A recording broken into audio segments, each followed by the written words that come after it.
En este video vamos a ver algunos aspectos relacionados con la metodología de la investigación.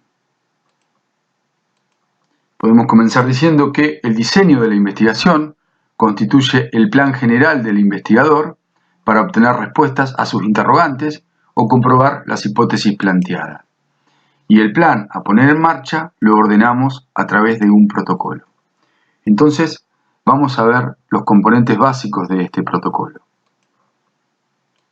Entonces, será el título, el planteamiento del problema, la justificación de la investigación, la viabilidad de la investigación, la fundamentación teórica de la investigación, la formulación de la pregunta de investigación, la formulación de hipótesis, si corresponde, los objetivos de la investigación, la metodología a llevar a cabo en el estudio de investigación, cuál va a ser nuestro plan de análisis de los datos, las consideraciones éticas del estudio, las referencias bibliográficas, el cronograma y el presupuesto. Entonces empezaremos hablando del título.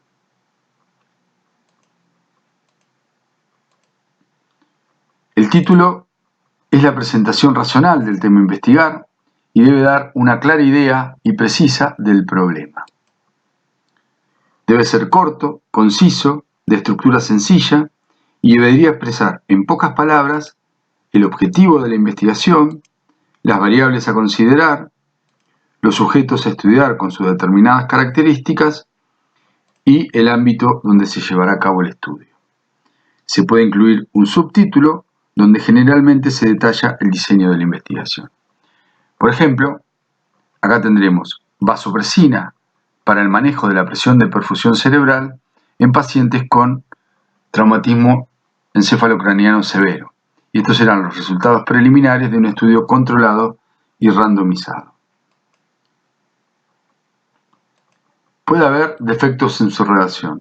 Pueden ser que el título sea incompleto, críptico o enigmático, que sea largo, con información redundante y confusa. Por ejemplo, prevalencia de neumonía asociada a la ventilación mecánica en pacientes con traumatismo de cráneo con identificación de los factores asociados. Un título evidentemente largo, con información confusa. También puede ser que se utilice el empleo de siglas, abreviaturas o nombres comerciales de fármaco o tecnología, que también es un defecto en la redacción. Por ejemplo, comparación de Lotrial versus Losacor en el manejo de la hipertensión arterial en ancianos. Otro defecto en su redacción puede ser cuando se utiliza el lenguaje popular, no científico, o sea, la jerga. Por ejemplo, manejo del sangrado cerebral en niños con coagulopatía.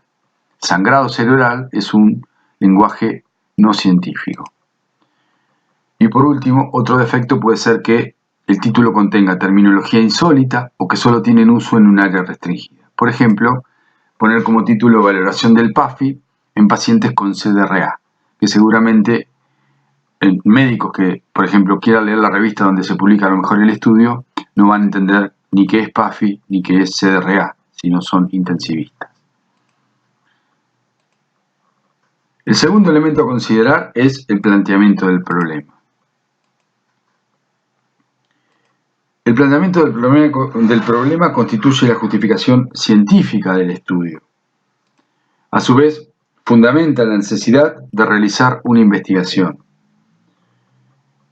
Y por otro lado, el llevar a cabo la investigación debería dar respuesta al problema planteado.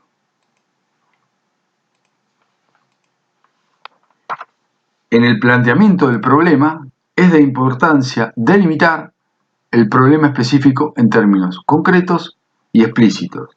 Y como verán, está remarcado o está en negrita delimitar, porque cuando hablamos de delimitar nos referimos a refinar el tema seleccionado hasta que quede reducido a unos pocos aspectos básicos.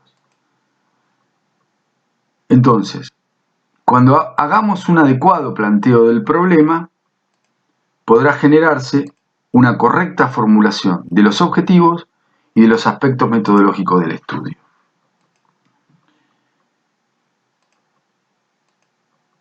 O sea, el planteamiento del problema es una etapa intelectual por excelencia en donde se suman la imaginación y la lectura de la literatura científica.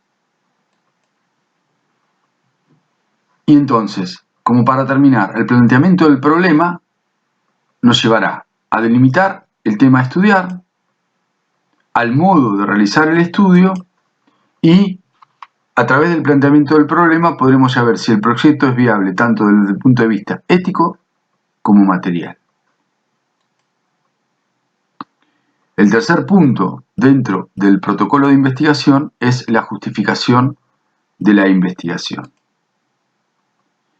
Y en general es cuando uno describe la exposición de las razones de la investigación, o sea, el para qué del estudio y el por qué del estudio. Es una argumentación de los propósitos de llevar a cabo la investigación, cuáles serán sus beneficios y quiénes serán los beneficiados.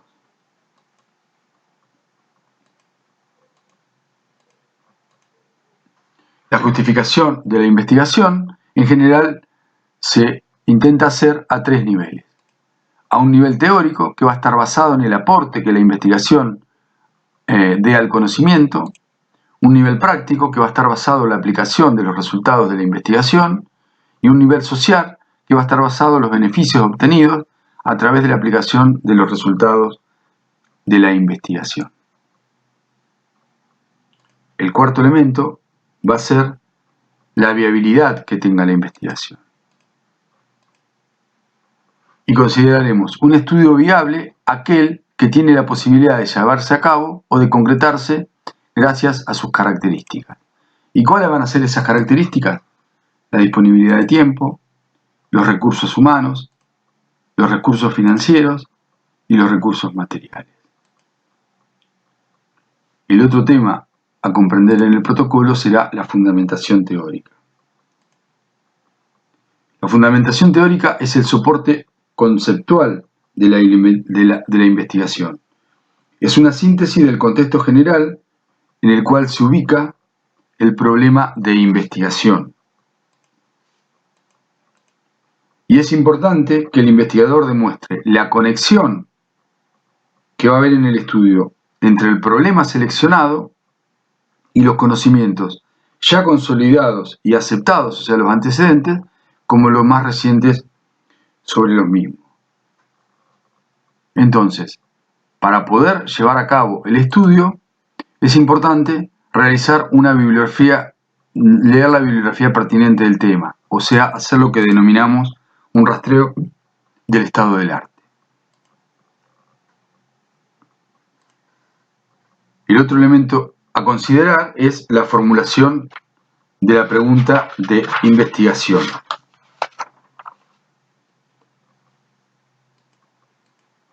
Es recomendable que el planteamiento del problema se realice a través de una o varias preguntas, las cuales serán resueltas durante el desarrollo de la investigación. Mediante la pregunta de investigación se enuncia el interrogante específico que el investigador desea responder al abordar el problema de investigación. Es aconsejable formular la pregunta a modo de interrogante. Por otro lado, la pregunta de investigación contribuye a especificar los aspectos concretos del problema e invita a dar las respuestas necesarias. Bueno, siguiendo con los componentes básicos de un protocolo, hablaremos ahora de la formulación de la hipótesis. La hipótesis es la respuesta provisoria que el investigador da al problema planteado. También lo definimos como aquella idea preconcebida del investigador en relación al problema de investigación. En su formulación está implícita la capacidad creativa del investigador. La hipótesis es una afirmación que plantea una relación entre dos o más variables, que pueden ser de asociación o de covariación, etc. Y su formulación debe posibilitar su contratación empírica, de tal manera que pueda ser verificable a través de la observación de los hechos.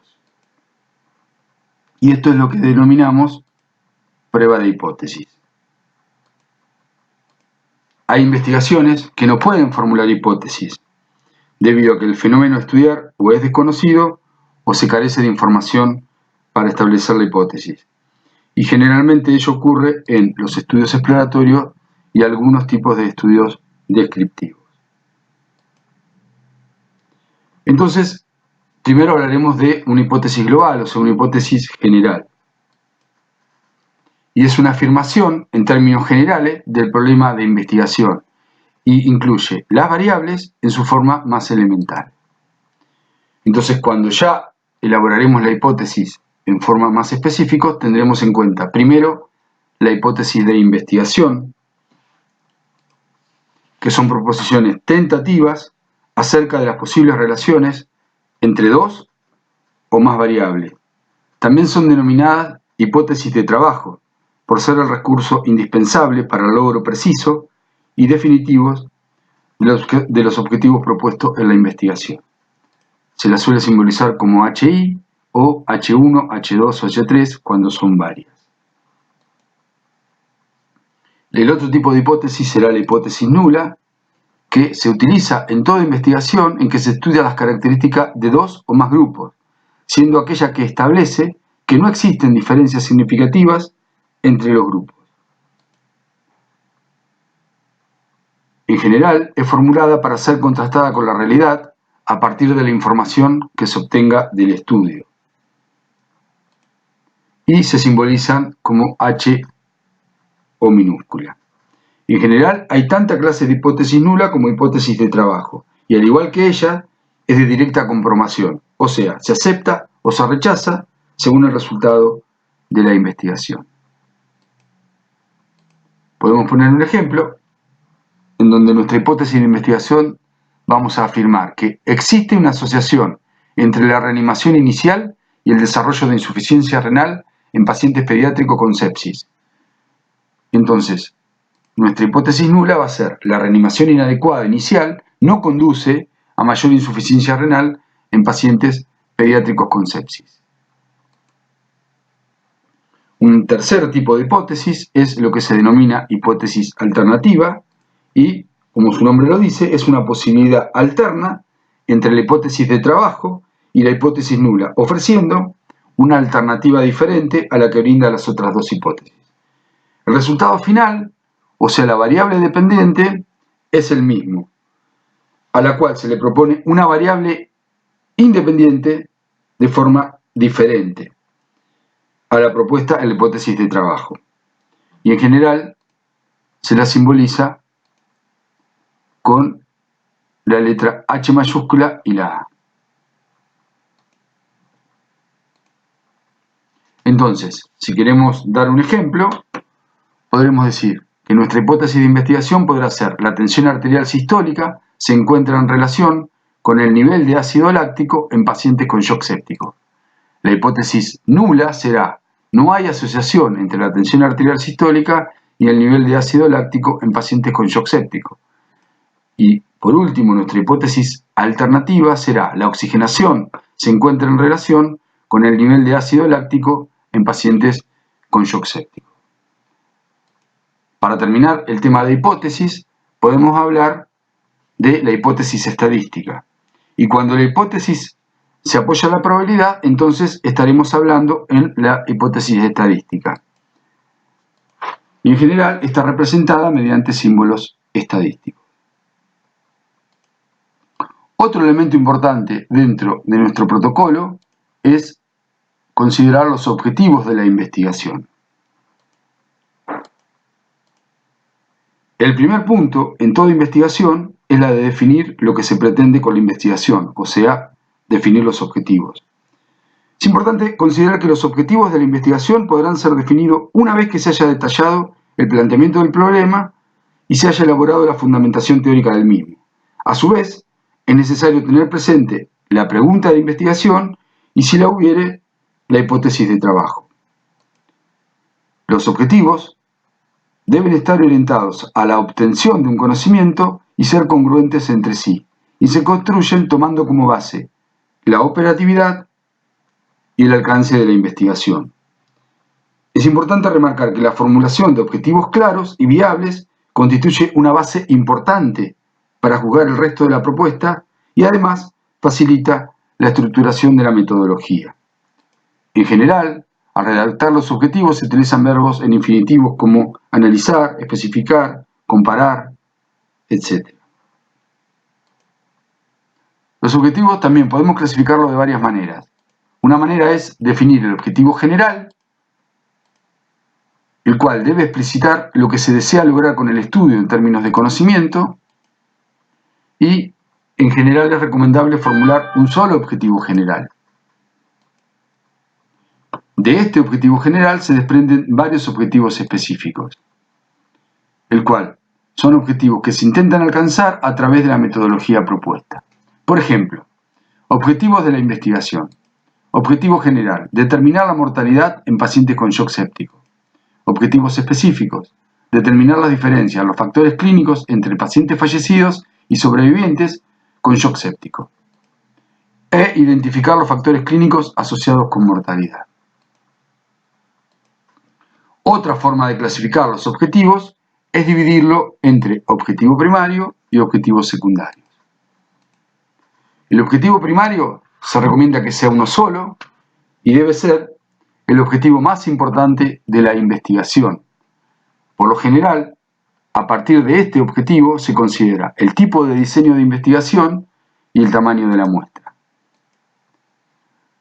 A su vez, los objetivos secundarios especifican otras relaciones entre variables de interés a estudiar que al investigador le gustaría conocer. Al finalizar el estudio, estos objetivos pueden ser analizados, pero de los mismos no derivarán las conclusiones principales del estudio.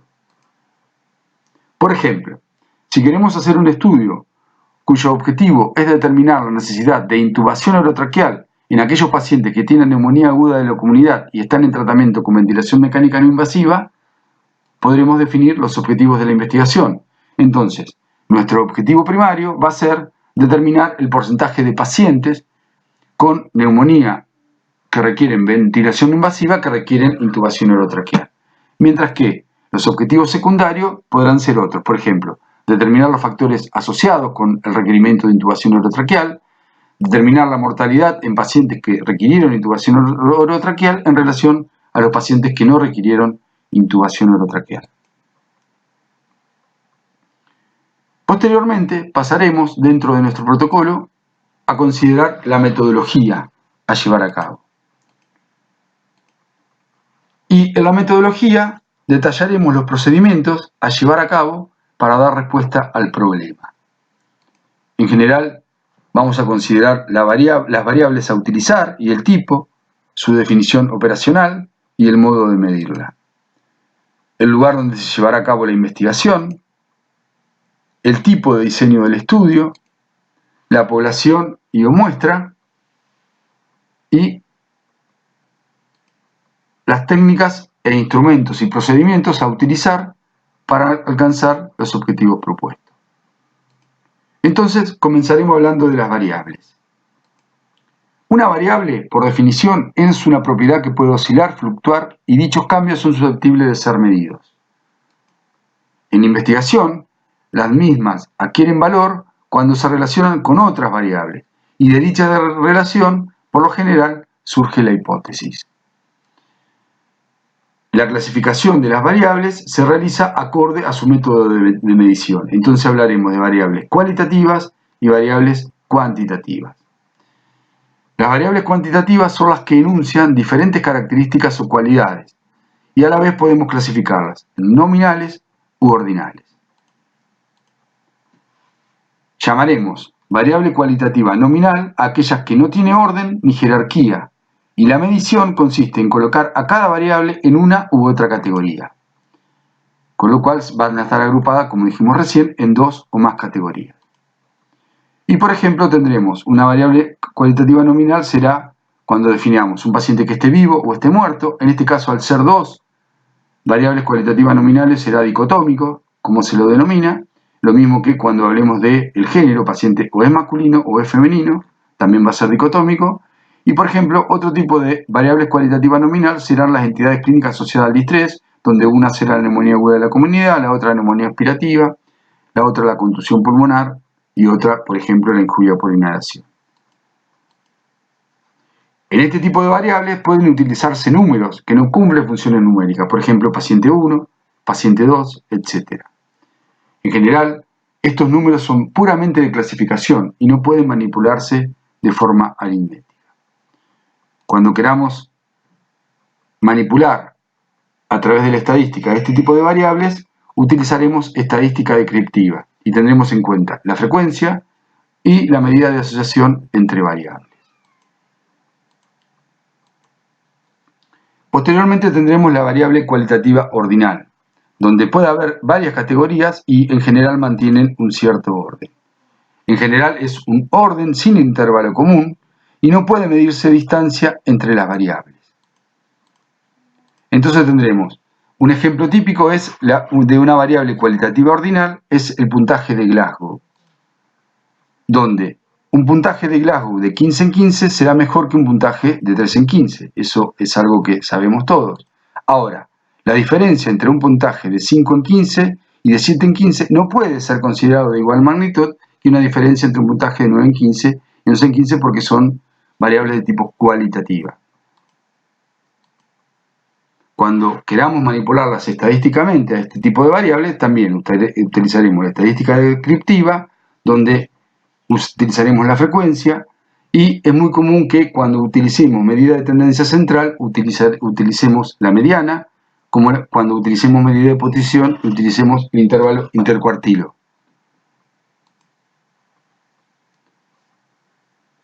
Por último, hablaremos de las variables cuantitativas, que son variables que expresan cantidades numéricas. En ella hay orden, hay jerarquía y hay intervalos iguales entre las mediciones. En toda la escala de medición, la distancia entre categorías son iguales, manteniéndose un intervalo constante, o sea, una unidad de medida. Cuando se cumplen las características previamente expresadas, podremos considerar las dos escalas de medición cuantitativa, discreta y continua. Hablaremos de variable cuantitativa discreta a aquellas que se expresan mediante números enteros. Y la forma de medición generalmente se realiza contando unidades. Por ejemplo, el número de camas, el número de pacientes, la frecuencia respiratoria. Hablaremos de variable cuantitativa continua y la definiremos de dos maneras, de intervalo y de razón. La variable cuantitativa continua de intervalo, en él las variables son numéricas y tiene un punto cero no real. Por ejemplo, el ejemplo típico es la temperatura, donde el 0 grado es arbitrario, ya que no implica que a 0 grado no haya temperatura. Después tenemos la escala continua de razón, donde también son variables numéricas, con un punto cero real. O sea, el valor de 0 es cuando hay una ausencia de ese atributo. Por ejemplo, un paciente que yo clasifico con 0 puntos de Apache, en este caso, este paciente no presenta ninguna alteración que pueda significarle algún punto. Siguiendo dentro de la metodología, entonces ahora hablaremos de población, de muestra y de unidad de análisis. Entonces, hablaremos de unidad de análisis como en aquella unidad acerca de la cual se refieren cada uno de los datos de la investigación respecto de una propiedad determinada en un momento dado. Cabe destacar que en una investigación puede existir más de una unidad de análisis. Por ejemplo, si quiero realizar un estudio sobre los factores de riesgo asociados a mortalidad en pacientes con neumonía aguda de la comunidad y defino neumonía aguda de la comunidad de acuerdo al consenso argentino sobre neumonía aguda de la comunidad, mi unidad de análisis serán todos aquellos pacientes con neumonía aguda de la comunidad de acuerdo a la definición del consenso. Cuando quiera considerar los criterios de inclusión para ese estudio, por ejemplo, consideraré pacientes mayor o igual a 15 años que ingresan a través del servicio de emergencia del hospital, mientras que mis criterios de exclusión serán pacientes, por ejemplo, con inmunosupresión previa o pacientes embarazadas. Es importante aclarar que la consideración de criterios de inclusión descarta la consideración de criterios de exclusión. ¿Qué quiere decir ello? Que los criterios de exclusión no debe ponerse, por ejemplo, pacientes derivados de otro hospital, porque al poner pacientes que ingresan a través del servicio de emergencia del hospital, se asume que no van a ser excluidos, perdón, ya van a ser excluidos pacientes derivados de otro hospital, con lo cual sería una redundancia y en general no debe ponerse. Entonces, vamos a ver qué es el universo o la población. Y definimos población como el conjunto de unidades que poseen una característica en común y de las que se desea saber algo a través de una investigación. Por lo general, para el estudio de toda una población se realiza un censo, que es un método no habitual en investigación. ¿Qué es lo que hacemos nosotros? Se trabaja sobre un subconjunto de la población, la que denominamos muestra. Entonces, definiremos muestra a un subconjunto de unidades de análisis seleccionadas de la que se recolectarán datos durante un estudio de investigación. A la vez, a través del estudio sobre una muestra podrán hacerse inferencias de la cual se obtendrán conclusiones válidas sobre la población. Al realizar un muestreo en una población podemos hablar de muestreos probabilísticos y muestreo no probabilísticos. Definimos el muestreo probabilístico cuando la selección de las unidades para la muestra se realiza por un procedimiento al azar y con probabilidades conocidas de selección. En el muestreo probabilístico se considera a todas las unidades de la población con la misma posibilidad de ser elegidas. Los tipos de muestreo probabilístico pueden ser la muestra de la historia simple, la muestra sistemática, la muestra estratificada y la muestra por conglomerados. Por otro lado, un muestreo no probabilístico es un tipo de muestreo utilizado generalmente en estudios de tipo exploratorios, en donde las unidades de análisis no se seleccionan por procedimiento al azar. Debido al tipo de procedimiento, no es posible hacer inferencia probabilística. O sea, no se puede realizar generaciones globales, o sea, no hay certeza que la muestra extraída sea representativa. Por lo tanto, no todos los sujetos de la población tienen la misma probabilidad de ser elegidos, a diferencia del muestreo probabilístico. Los tipos de muestreo no probabilístico pueden ser el muestreo por cuotas, el muestreo intencional, el muestreo en bola de nieve y el muestreo incidental. El otro elemento dentro de la metodología en un protocolo va a ser la recolección de información, técnica e instrumentos a utilizar y el método para el control y la calidad de los datos. Entonces vamos a nombrar los que consideramos más importantes solamente. Por un lado, una de las cosas que tendremos que hacer será la visualización de los datos, considerando su posible análisis. Otro será la carga de datos a través de una planilla. Podremos armar una matriz de datos en Excel. Y también será importante controlar los factores que puedan amenazar la validez del estudio. Cuando consideremos los instrumentos a estudiar, será de acuerdo al estudio. Entonces, un instrumento podrá ser una encuesta validada, o los instrumentos será en un estudio, por ejemplo, de presión arterial, un tensiómetro, un monitor cuando lo hacemos en terapia, etc. Es importante detallar las características del instrumento a utilizar, así como la forma en que se realizará la medición. Entonces, una vez finalizada la metodología, pasaremos a la próxima parte, que será el plan de análisis de los datos. Y en general, esta es la etapa posterior a haber medido, recopilado y procesado los datos. Y consta de varias etapas. La primera de ellas es el tabulado de la información, que la hacemos fundamentalmente con variables numéricas, y sobre todo de aquellas claves que servirán de base para la aplicación de los modelos de análisis estadístico. La segunda parte será el procesamiento de datos, que antiguamente era complejo debido a que en general se realizaba en forma manual, las llamadas sábanas, donde se unían varias hojas y había que poner todos los datos de las variables de los pacientes. Y en la actualidad es mucho más simple debido a que utilizamos software, que son los paquetes estadísticos, de los cuales hay varios. Lo último será realizar el análisis de los datos propiamente dicho, y el objetivo a través del análisis va a ser confirmar o rechazar la hipótesis. Por último, en el plan del análisis de los datos también tendremos que detallar las medidas de resumen de las variables y cómo serán presentadas. En forma cualitativa, cuando haya variables de tipo cuantitativa, y cuáles serán los estadísticos y las técnicas de análisis a utilizar en cada caso. Siguiendo con nuestro protocolo, el próximo paso va a ser las consideraciones éticas. También acá nombraremos algunas, las más importantes, las más características, pero son muchas más. Y para ello nos valdremos de la guía de escritura de un protocolo sacada de la OPS. Y entonces, esta guía dice que las investigaciones que envuelven sujetos humanos se deberían considerar los siguientes aspectos: los beneficios y los riesgos conocidos o inconvenientes para los sujetos envueltos en el estudio, la descripción precisa de la información a ser entregada al sujeto del estudio y cuándo será comunicada oralmente o por escrito, y, en caso que aplique, indicar algún incentivo especial o tratamiento que recibirán los sujetos por su participación en el estudio.